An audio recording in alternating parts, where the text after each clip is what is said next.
ne sais pas si quelqu'un au gouvernement, lorsqu'ils ont formé la commission Galland, pensait que ça serait une promenade dans le parc, ces travaux-là. Elsie, je commence avec toi. C'est en train de tourner littéralement en cauchemar politique pour le gouvernement Legault. Bien, totalement, parce que, bon, un témoin après l'autre, on se rend compte qu'un peu tout le monde n'a pas fait les suivis nécessaires, alors qu'il y avait des signaux d'alerte très, très clairs, minimalement, là, depuis 2020. Donc, M. Kerr, aujourd'hui, avec le témoignage du sous-ministre Rodrigue, bien, on se rend compte que M. Kerr était au courant. Il avait même demandé un plan de redressement en 2020. Donc là, on est plusieurs années auparavant. C'est un peu difficile de dire ensuite que, bon, on n'a pas su qu'il y avait eu des dépassements. Mais à chaque jour, on a l'impression que les taux se resserrent d'une manière ou de l'autre. Et puis là, ils ont mis la table pour déjà la réputation d'Éricaire. Imaginez, là, il dormait au gaz, dit le commissaire, avant même de l'entendre.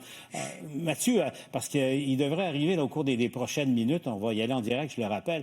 Mais Mathieu, je le disais, ça tourne en cauchemar. Mais là, la première incidence, la première conséquence de la comparution de M. Legault, c'est que son remaniement, là, qu'il devait probablement faire mardi dans son esprit, mardi ou mercredi prochain, l'opération est reportée. Là, comme un lancement de fusée, la NASA est contrainte de reporter ça pour des problèmes techniques. Ben, non seulement le remaniement, qui était pour M. Legault, c'était son arme nucléaire pour être capable de tout relancer. Mais au-delà de ça, tout le discours du gouvernement, quels que soient les sujets, est aujourd'hui inaudible à cause de cela. Donc, il voudrait parler demain comme la question de la laïcité, on va en parler un peu, je devine, d'immigration, de prière de rue. Tout ça ne sera pas entendu. Pourquoi? Parce que, puis on le disait hier, c'est la question non seulement de la compétence qui est remise en question, c'est déjà grave, mais c'est la question aussi de l'intégrité du gouvernement et de l'appareil d'État qui est remise en question. Et quand, soudainement, l'intégrité est remise en question, le reste est paralysé, le reste est contaminé. J'ajouterais une chose, on ne sait pas exactement, quand on regarde ça, qui savait, qui ne savait pas, ce qu'on savait exactement, ce qu'on savait à peu près, mais ce qu'on comprend, c'est que tout le monde comprenait qu'il y avait quelque chose qui ne fonctionnait pas.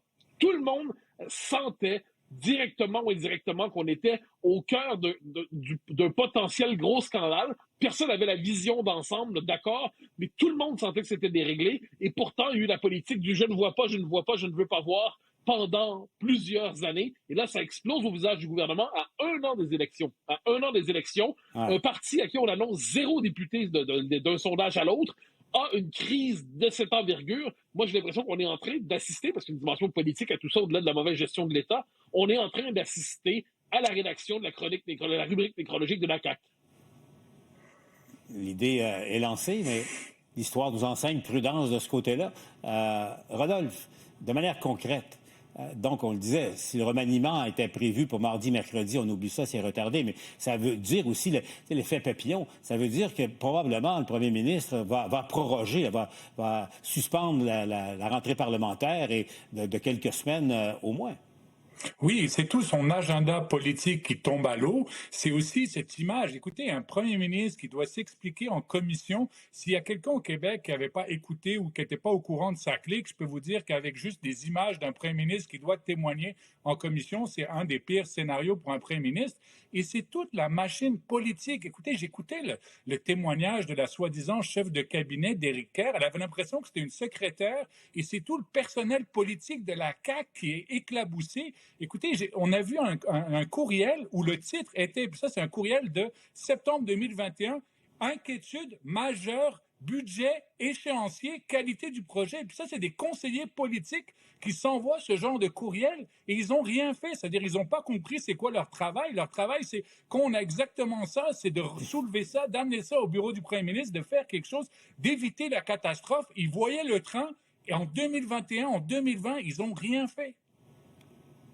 Elsie, t'as pas l'impression que pour ce gouvernement, excuse-moi Mathieu, mais pour ce gouvernement, c'est comme une petite visite de routine chez le dentiste, un petit nettoyage, mais qui finalement tourne en problème, non seulement une carie, ensuite un traitement de canal, puis un cancer des gencives. Là, ah, ben, c'est exactement ça, parce que là, plus on creuse, plus on voit les pointes d'incompétence par moment ou, des oublis. Quand on regarde la chef de cabinet de M. Kerr, mon Dieu, je suis assez d'accord avec Rodolphe, tu dis, mais ça se peut pas. Là, l'État est géré quand même à haut niveau par une personne qui est comme clairement pas sur son X là-dessus. Le sous-ministre aussi. Ah bon, ça reprend. Elsie, 16h10, ils sont ponctuels. Le commissaire Galland vient de s'asseoir, tout le monde s'assoit. Allons-y en direct.